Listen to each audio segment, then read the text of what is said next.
What happens when you meet the love of your life at 20, lose them to circumstance and family pressure, and then spend 35 years carrying their memory like a stone in your chest?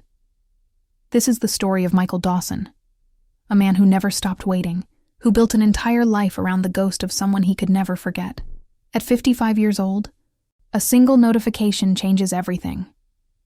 And sometimes, second chances come when you've finally learned how to truly love. The notification appeared on Michael Dawson's phone at 11:47 on a Tuesday evening in late October.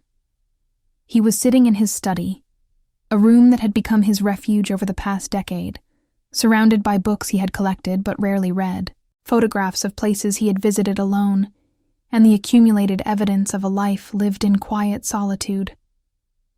The room smelled of old paper and the faint remnant of the coffee he had abandoned hours earlier.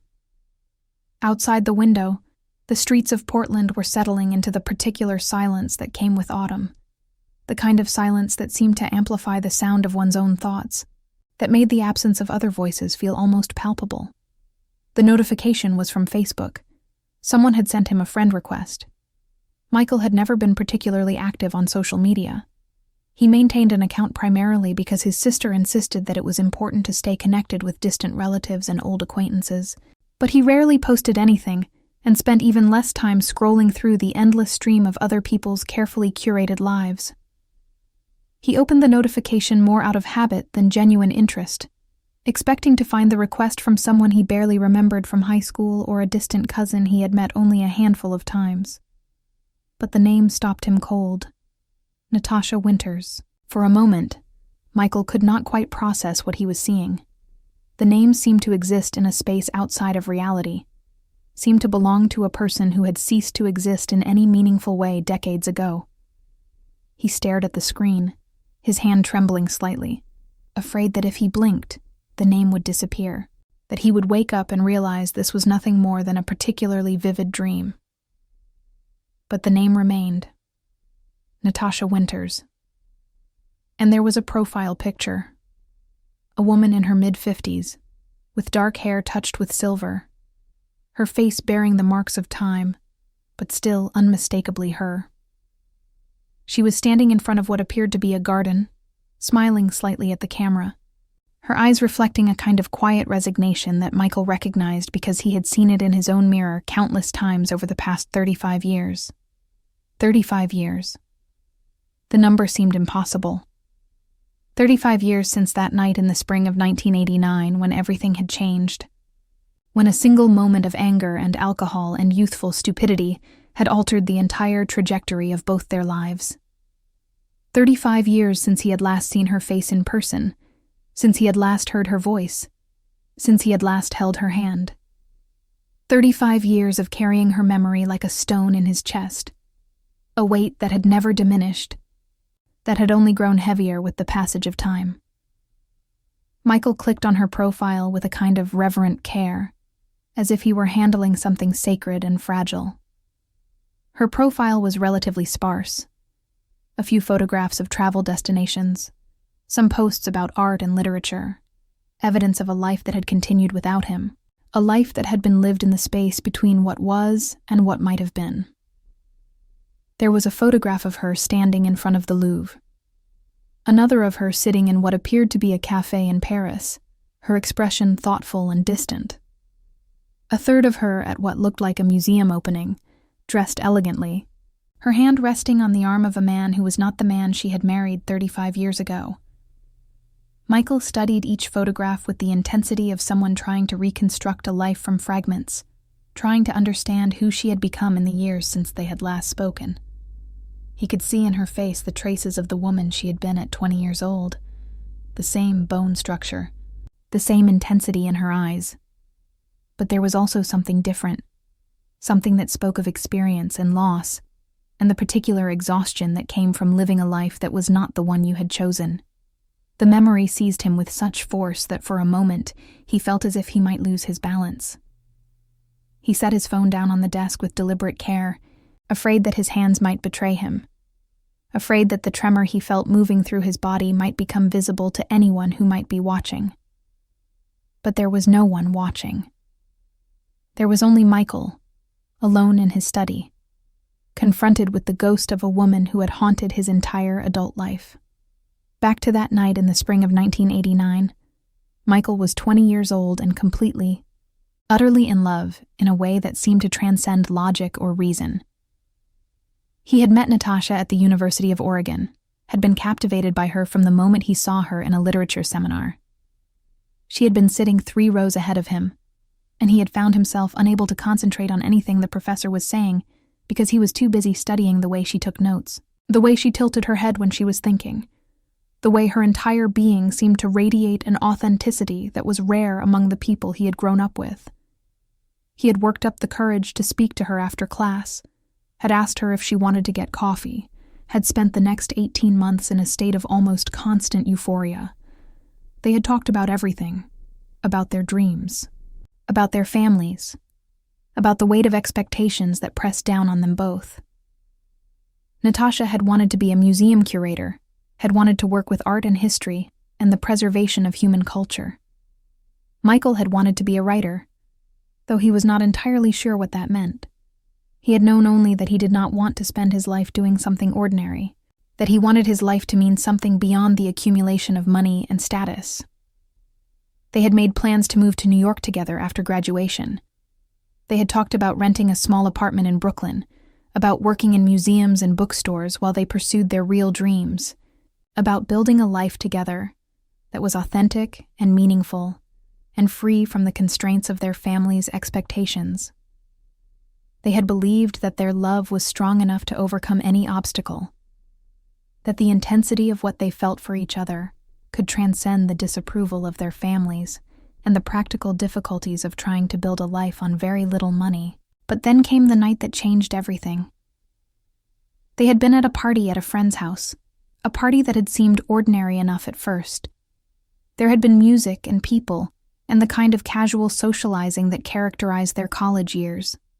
But then Michael had seen Natasha talking with another man, a man named David, who had been in their literature seminar, a man who had always seemed to take a particular interest in Natasha, a man who had made Michael deeply uncomfortable from the moment they had met.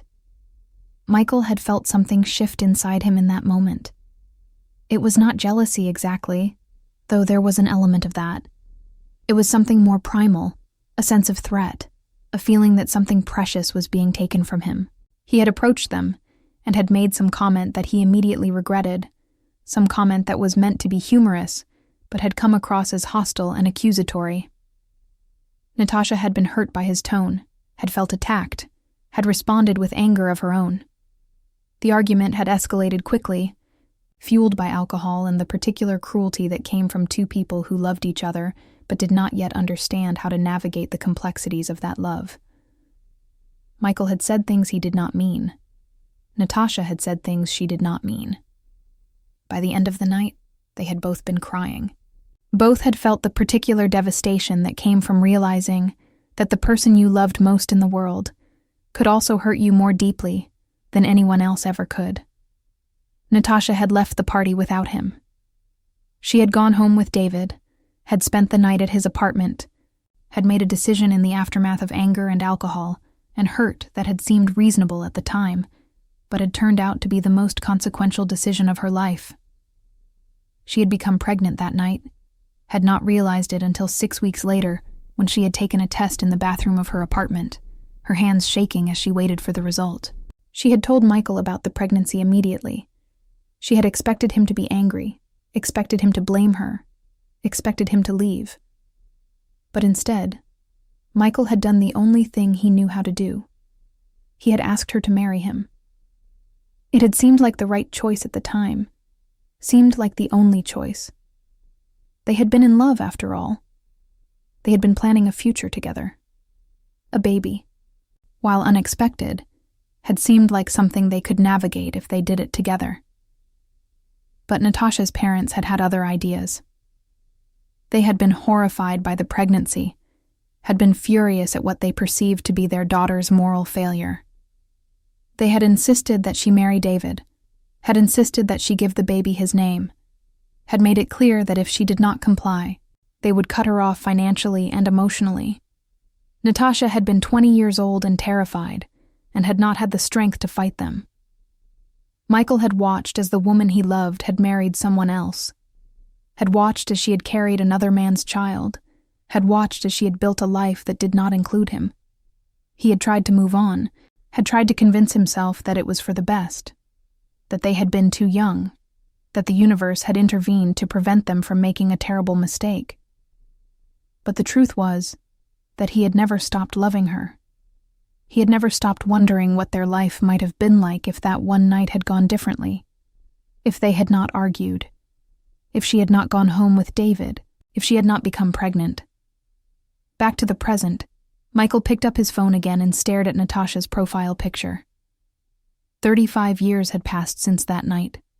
35 years of living a life that was respectable and comfortable, and fundamentally hollow.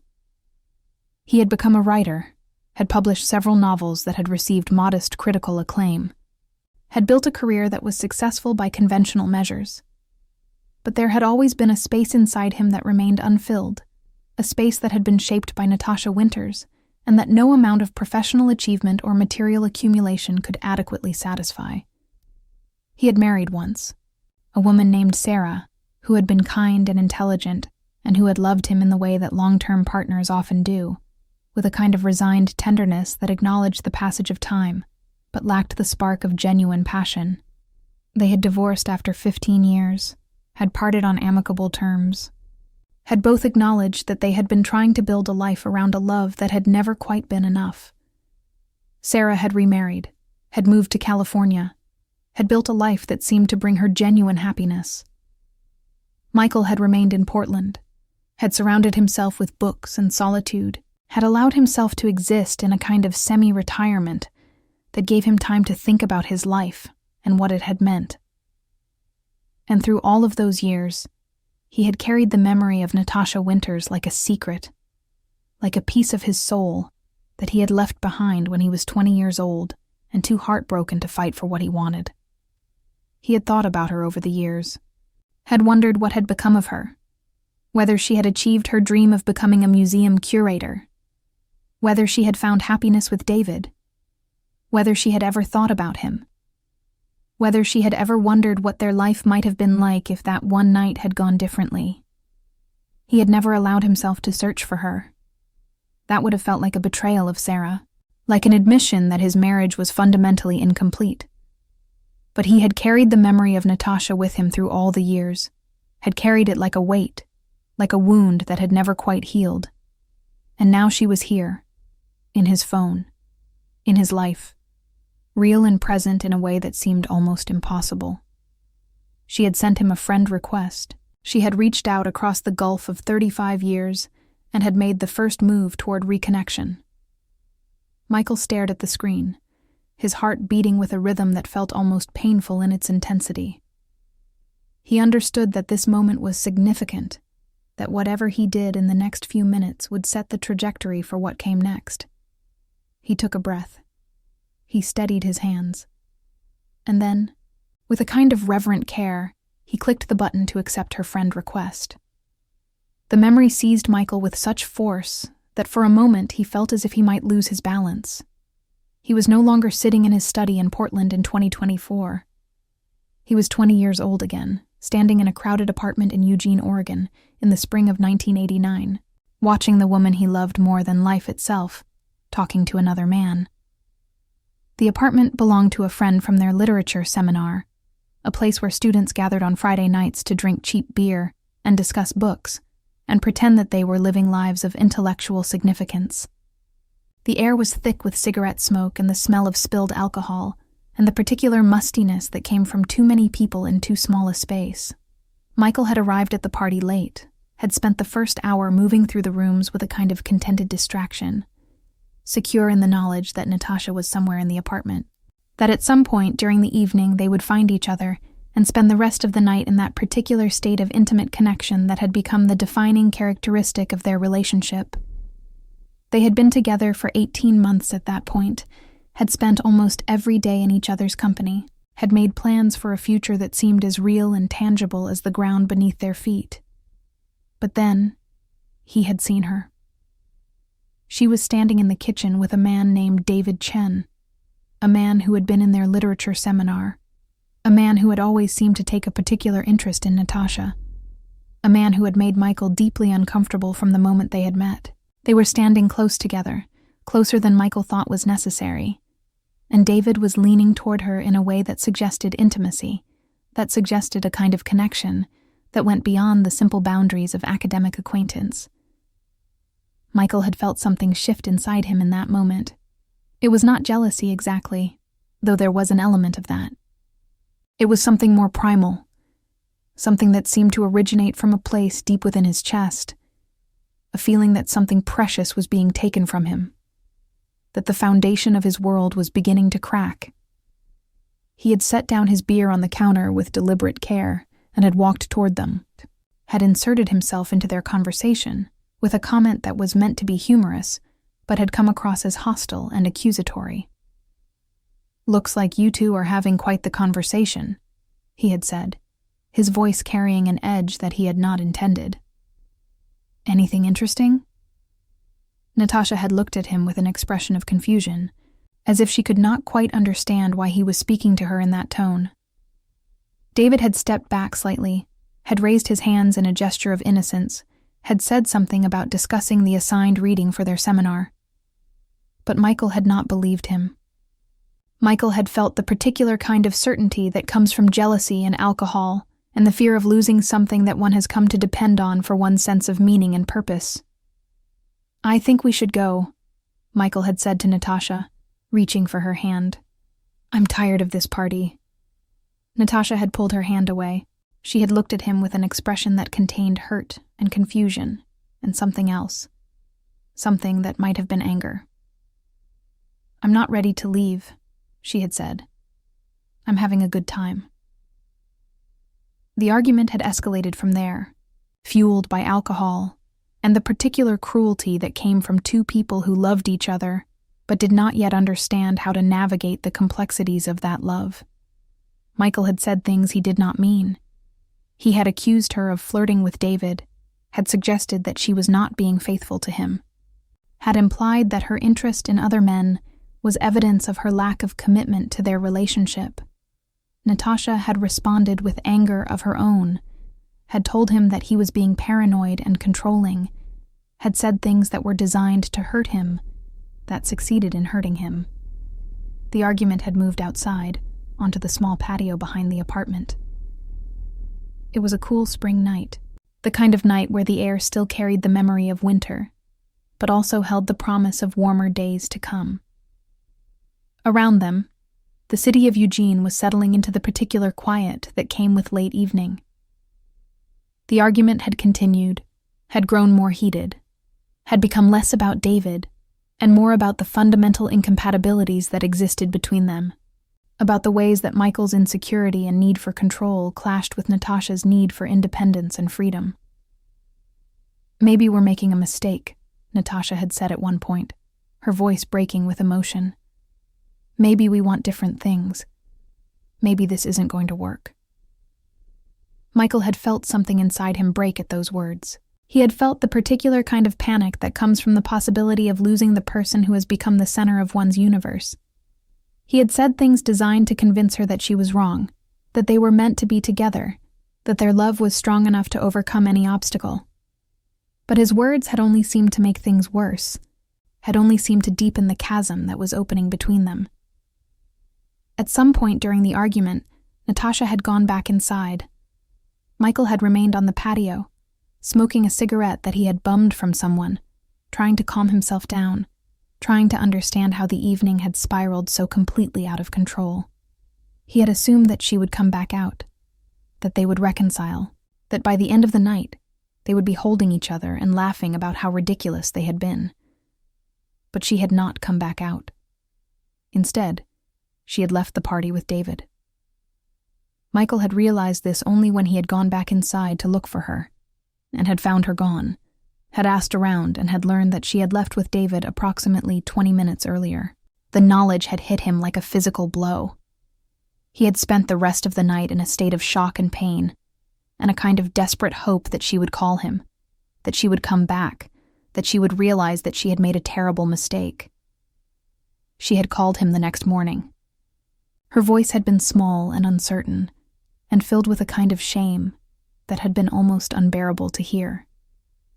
She had told him what had happened, had told him that she had gone back to David's apartment, had told him that they had slept together. She had said it was a mistake, had said that she had been angry and hurt, and had not been thinking clearly. She had said that she loved Michael, that what had happened with David meant nothing, that she wanted to work things out. Michael had forgiven her immediately. He had told her that it did not matter, that they could move past it, that their love was strong enough to survive this betrayal. He had meant every word. He had been 20 years old and in love, and had believed that love was enough to overcome any obstacle, any mistake, any breach of trust. But then, 6 weeks later, Natasha had called him again. Her voice had been different this time, not small and uncertain, but rather filled with a kind of terrified resignation. She had told him that she was pregnant. She had told him that she had taken a test that morning, that she had confirmed it with a doctor, that she was going to have a baby.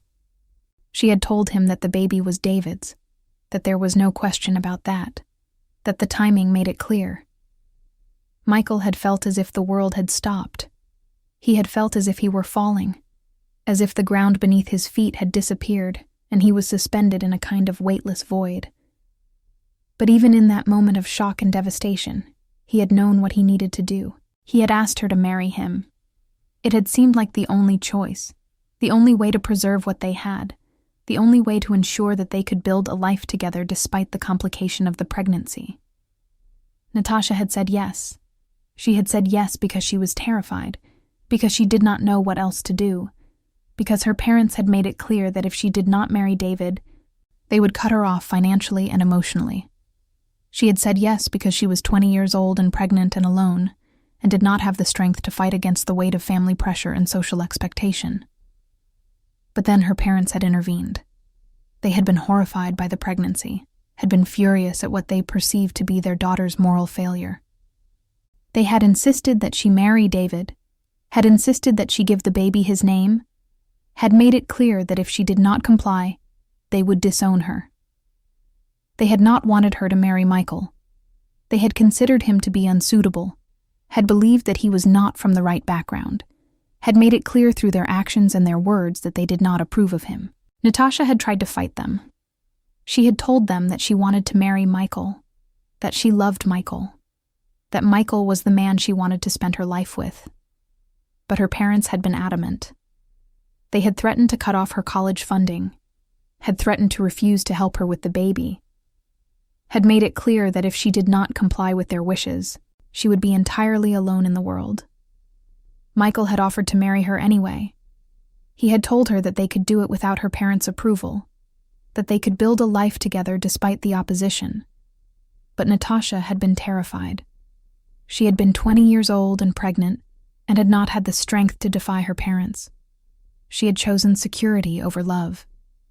She had chosen the path of least resistance. Back to the present, Michael sat in his study in Portland, staring at the photograph of Natasha on his phone screen. 35 years had passed since that night in the spring of 1989. 35 years of carrying the memory of what might have been, of wondering what their life would have been like if that one night had gone differently, if they had not argued, if she had not gone home with David, if she had not become pregnant, if her parents had not intervened, if she had been brave enough to defy them.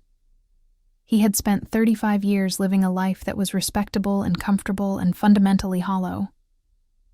He had become a successful architect, had built a career that was admired by his peers, had achieved the kind of professional success that society deemed important and meaningful. But there had always been a space inside him that remained unfilled, a space that had been shaped by Natasha Winters, and that no amount of professional achievement or material accumulation could adequately satisfy. He had married once, a woman named Sarah, who had been kind and intelligent, and who had loved him in the way that long-term partners often do, with a kind of resigned tenderness that acknowledged the passage of time, but lacked the spark of genuine passion. They had divorced after 15 years, had parted on amicable terms. had both acknowledged that they had been trying to build a life around a love that had never quite been enough. Sarah had remarried, had moved to California, had built a life that seemed to bring her genuine happiness. Michael had remained in Portland, had surrounded himself with books and solitude, and the accumulated evidence of a life lived in quiet desperation. And through all of those years, he had carried the memory of Natasha Winters like a stone in his chest, a weight that had never diminished, that had only grown heavier with the passage of time. He had thought about her over the years, had wondered what had become of her, whether she had achieved her dream of becoming a museum curator, whether she had found happiness with David, whether she had ever thought about him, whether she had ever wondered what their life might have been like if that one night had gone differently. He had never allowed himself to search for her. That would have felt like a betrayal of Sarah, like an admission that his marriage was fundamentally incomplete. But he had carried the memory of Natasha with him through all the years, had carried it like a secret, like a piece of his soul that he had left behind when he was 20 years old and too heartbroken to fight for what he wanted. And now, she was here. She had sent him a friend request. She had reached out across the gulf of 35 years and had made the first move toward reconnection. Michael stared at the photograph on his phone screen, at the face of the woman who had haunted his entire adult life, and he understood that this moment was significant, that whatever he did in the next few minutes would set the trajectory for what came next. He took a breath. He steadied his hands. And then, with a kind of reverent care, he clicked the button to accept her friend request. The acceptance of the friend request had been immediate, and within minutes, Michael had received a message. It was brief, almost hesitant in its simplicity. "Hi, Michael. It's been a long time. I hope you're doing well." The message contained no exclamation points, no excessive punctuation, no attempt at false enthusiasm. It was measured and careful, the kind of message that someone sends when they are afraid of overwhelming the recipient, when they are uncertain of how their presence will be received after so many years of absence. Michael had stared at that message for nearly an hour before responding.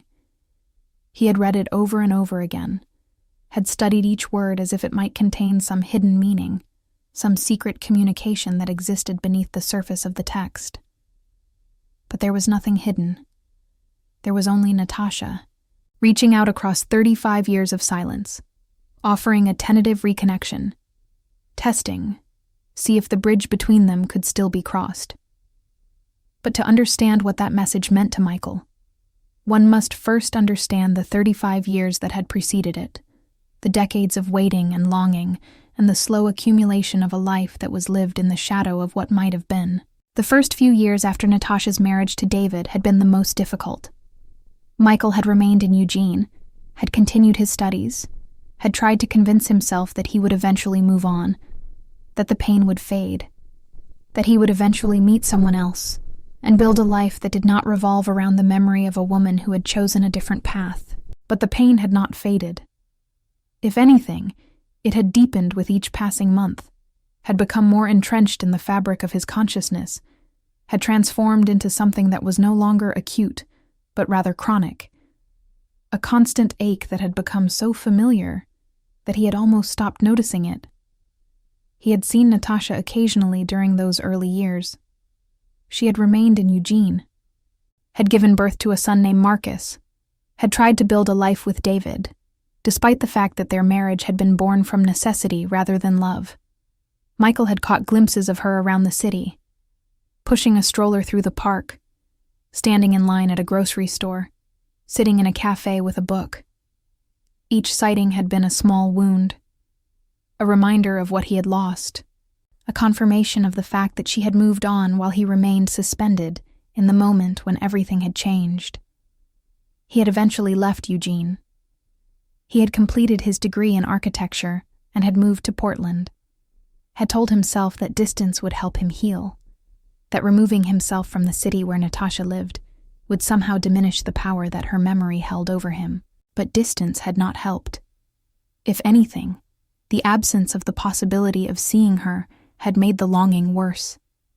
He had spent years imagining what her life was like, wondering if she was happy, wondering if she ever thought about him, wondering if she had any regrets about the choice she had made. He had thrown himself into his work with an intensity that bordered on obsession. He had become a successful architect, had built a reputation for innovative design and meticulous attention to detail. His colleagues had admired his work, had praised his ability to create buildings that were both beautiful and functional, that seemed to contain within them some kind of emotional truth that transcended the simple mechanics of architecture. What they had not understood was that every building he designed was, in some way, a monument to Natasha Winters. Every space he created was an attempt to capture something of what he had lost, to translate the pain of separation into something tangible and permanent. He had married Sarah in 1995 when he was 31 years old. Sarah was a lawyer, intelligent and kind and beautiful in a conventional way. She had loved him, or at least she had loved the version of him that she could access, the version that was present and functional and capable of performing the rituals of marriage. But there had always been a part of him that remained elsewhere, a part of him that had never left that spring night in 1989 when everything had changed. Sarah had eventually realized this. She had eventually understood that no matter how much she loved him, no matter how much she tried to be enough for him, there was a space inside him that belonged to someone else, a space that could never be filled by anyone but the person who had created it. They had divorced in 2010, after 15 years of marriage.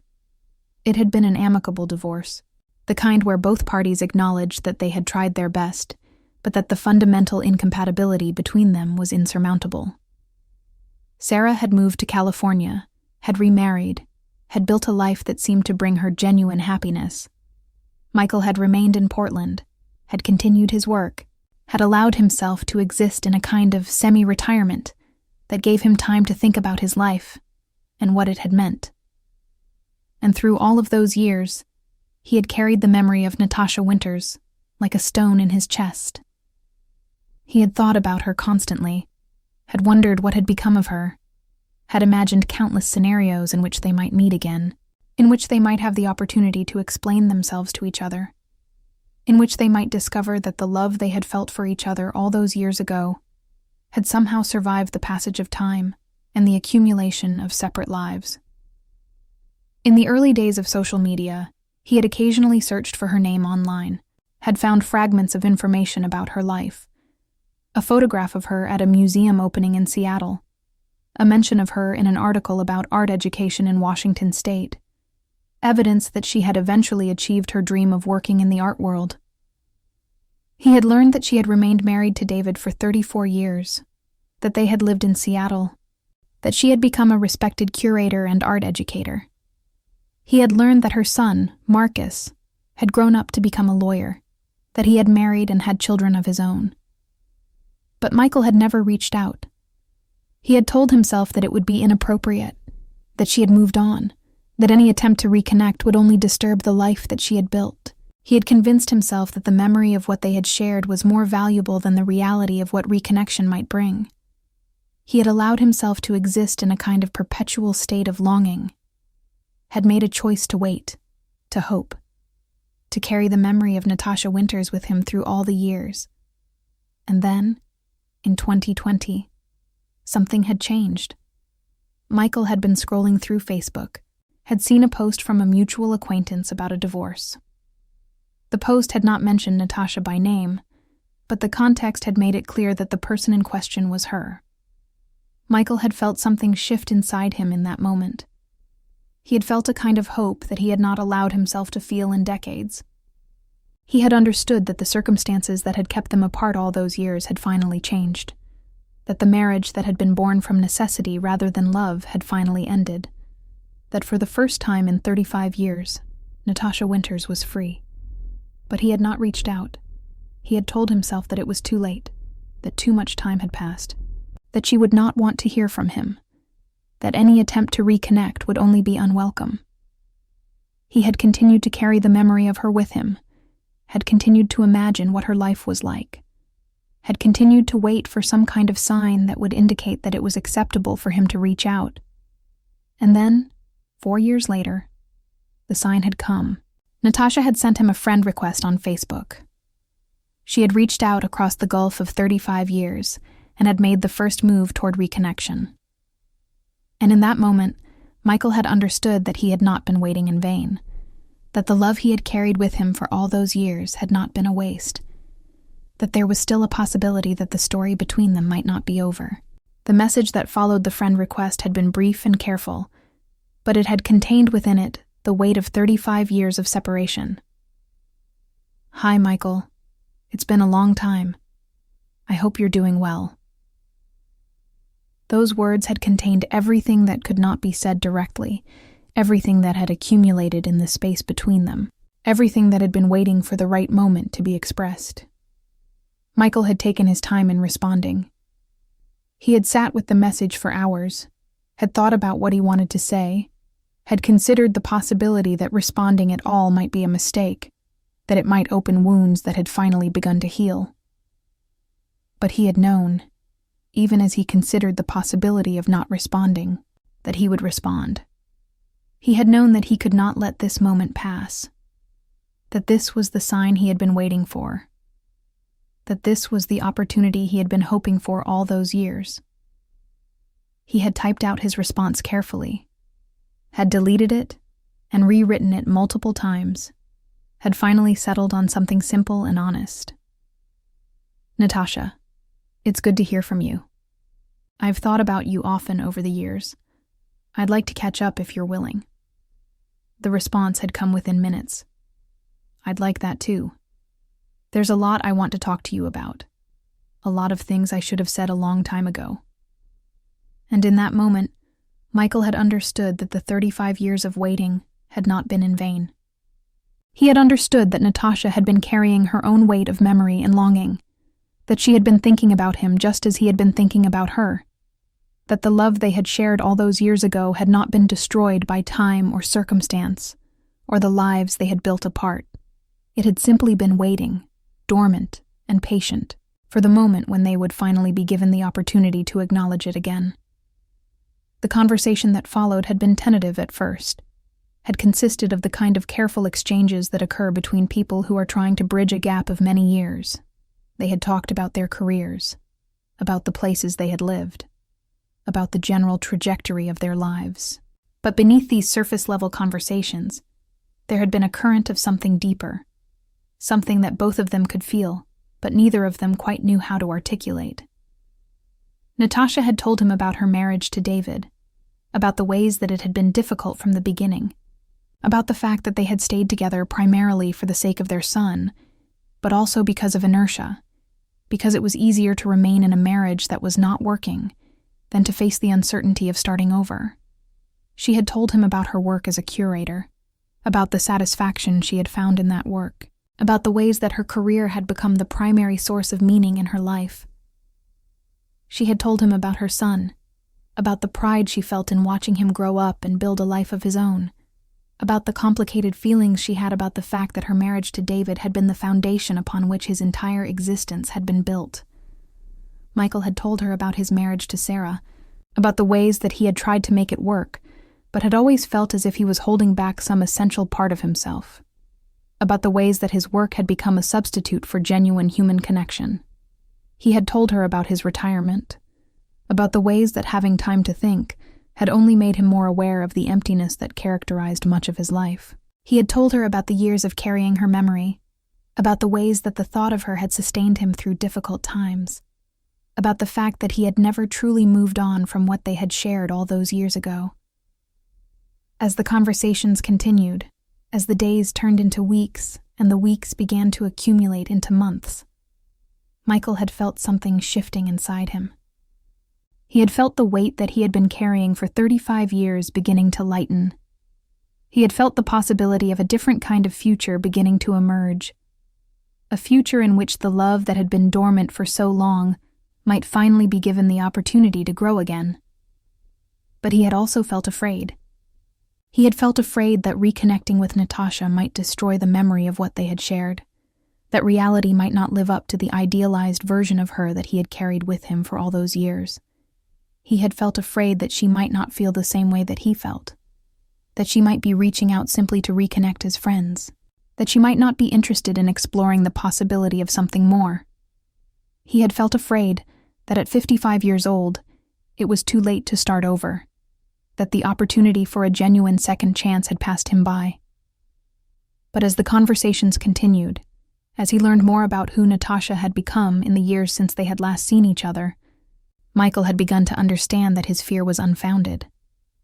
He had begun to understand that the woman he was talking to was not the idealized version of Natasha that he had carried in his memory, but rather a real person, a person who had lived a full life, who had experienced her own disappointments and losses, who had her own regrets and her own hopes for the future. And he had found that he loved this version of her even more than he had loved the younger version all those years ago, because this version was real, was complex, was human in all the ways that the memory could never be. The decision to meet in person had not been made lightly. After 3 months of conversations that had gradually become more intimate, more revealing, more laden with the weight of unspoken emotion, Michael and Natasha had begun to discuss the possibility of seeing each other face to face. The prospect had filled Michael with a kind of nervous anticipation that he had not experienced in decades. He had spent 55 years of his life waiting for this moment, had carried the memory of Natasha Winters with him through all the years, had imagined countless scenarios in which they might meet again. But now that the moment was actually approaching, he found himself uncertain, afraid, wondering if the reality of seeing her again might somehow diminish the perfection of the memory. Natasha had suggested Seattle. She had told him that she did not want to meet in Portland, that she wanted to meet in the city where she had built her life, in the place where she had become the person she was now. Michael had agreed, had booked a hotel, had spent the week before the meeting in a state of almost constant anxiety. He had changed his mind multiple times about whether to go, had considered canceling, had told himself that it was foolish to expect that reconnecting with Natasha might lead to anything meaningful, that they were too old, that too much time had passed, that the love they had shared all those years ago belonged to a different lifetime and could not be resurrected in the present. But he had gone anyway. He had driven to Seattle on a Friday afternoon in late June, had checked into his hotel, had spent the evening in his room trying to calm his racing thoughts. The next morning, he had woken early, had showered and dressed with more care than he had taken with his appearance in years, had tried to prepare himself for the moment when he would finally see Natasha Winters in person for the first time in 35 years. They had agreed to meet at a museum. Natasha had suggested the Seattle Art Museum, had told him that she wanted to meet in a place that was meaningful to her, a place where she had spent countless hours over the years, a place that represented the life she had built for herself. Michael had arrived early, had walked through the galleries trying to calm his nerves, had found himself standing in front of a painting without really seeing it, his mind entirely focused on the fact that in a few minutes he would see Natasha again. And then she was there. She was walking toward him through the gallery, and Michael felt as if time had stopped, as if the 35 years that had separated them had collapsed into nothing. She looked older, of course. Her hair was more silver than dark now, her face lined with the marks of time and experience. But there was something in her expression, something in the way she moved, something fundamental and essential that transcended the simple passage of time. It was Natasha. It was unmistakably Natasha. They had stood facing each other for a long moment without speaking. There had been no embrace, no attempt at physical contact. They had simply looked at each other, had studied each other's faces, had tried to reconcile the memory of who they had been with the reality of who they had become. And in that moment of silence, Michael had felt something shift inside him. He had felt the weight that he had been carrying for 35 years finally beginning to lift. "Hello," Natasha had said finally, her voice soft and uncertain. "Hello," Michael had replied. They had walked through the museum together, had talked about the paintings, had gradually allowed the conversation to move beyond the surface level and into the deeper currents that had been flowing between them since they had reconnected on Facebook. They had talked about their lives, about the choices they had made, about the ways that the decision made in that spring of 1989 had reverberated through all the years that had followed. They had talked about regret and loss, and the particular kind of grief that came from knowing that a different choice might have led to an entirely different life. But they had also talked about acceptance. Natasha had told him that she did not regret her son, that Marcus was the best thing that had ever happened to her, that she could not imagine a life in which he did not exist. She had told him that she understood why she had made the choice she had made, that she had been 20 years old and terrified, and had not had the strength to defy her parents. She had told him that she had spent years being angry at herself for that choice, but that she had eventually come to understand that she had done the best she could with the information and the emotional resources that she had available at the time. Michael had told her that he understood, that he had spent years being angry at the circumstances that had separated them, but that he had eventually come to understand that anger was a waste of the time that remained to him. He had told her that he was grateful for the life he had lived, that his work had been meaningful, that he had learned important things about himself and about the world. But he had also told her that he had never stopped loving her, that the memory of her had sustained him through difficult times, that he had always carried within him the hope that somehow, someday, they might be given the opportunity to reconnect. Over the course of that weekend, Michael and Natasha had spent nearly every moment together. They had walked through the city, had visited galleries and museums, had sat in cafes and talked for hours. They had shared meals and stories and the accumulated wisdom that came from having lived full lives. And gradually, the awkwardness that had characterized their initial reunion had given way to something else, a kind of ease, a sense that they were finally able to be fully present with each other in a way that they had never been able to be when they were young. On the final evening of his visit, they had gone to a restaurant overlooking Puget Sound. The sun was setting, casting the sky in shades of orange and pink and purple. They had sat at a table by the window, had watched the light fade, had talked about what came next. Neither of them had wanted to discuss the future in concrete terms. Neither of them had wanted to make promises or commitments that might prove to be unrealistic. But there had been an understanding between them, a kind of unspoken agreement that this was not the end, that this was only the beginning of something that had been waiting for 35 years to finally be allowed to exist. "I don't know what this is," Natasha had said at one point, her voice soft and uncertain. "I don't know if we can build something real out of this, but I know that I don't want to lose you again." Michael had reached across the table and had taken her hand. It was the first time they had touched since that spring of 1989, and the contact had sent a kind of electric current through his entire body.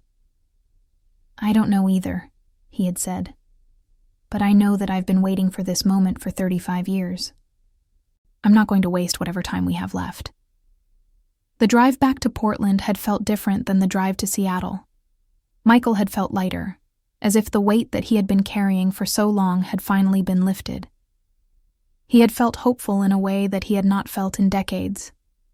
He had understood that the love he had carried with him for 35 years had not been a waste, that it had been a kind of preparation for this moment, that it had kept him open to the possibility of connection even when connection seemed impossible. The months that followed had been a gradual process of building a new kind of relationship, one that honored the past while also allowing for the possibility of a different kind of future.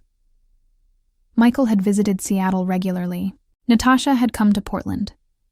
They had spent time together, had continued to talk, had gradually allowed their lives to become more intertwined. They had not rushed into anything. They had not made grand declarations or dramatic gestures. They had simply allowed themselves to be present with each other, to enjoy each other's company, to explore the possibility that the love they had felt for each other all those years ago might be able to exist in a different form in the present. And as the months turned into a year, and the year began to turn into something that might become a permanent arrangement, Michael had come to understand something that he had not understood before. He had come to understand that the 35 years of waiting had not been wasted time. He had come to understand that those years had been necessary, that they had allowed him and Natasha to become the people they needed to be in order to truly appreciate each other, in order to truly understand the value of what they had shared, in order to truly be able to build something meaningful together. The love that had sustained him for 35 years. The love that had existed in memory and in the quiet corners of his consciousness had finally been given permission to exist in the present moment. And in that permission, in that recognition, in that second chance that fate had finally granted them, Michael Dawson had found something that he had been searching for his entire life. He had found home. He had found the possibility of healing. He had found the understanding that some love was too powerful to be destroyed by time or circumstance, or the weight of family pressure, or the simple fear that had driven them apart when they were young. He had found Natasha Winters again, and this time, he was not going to let her go.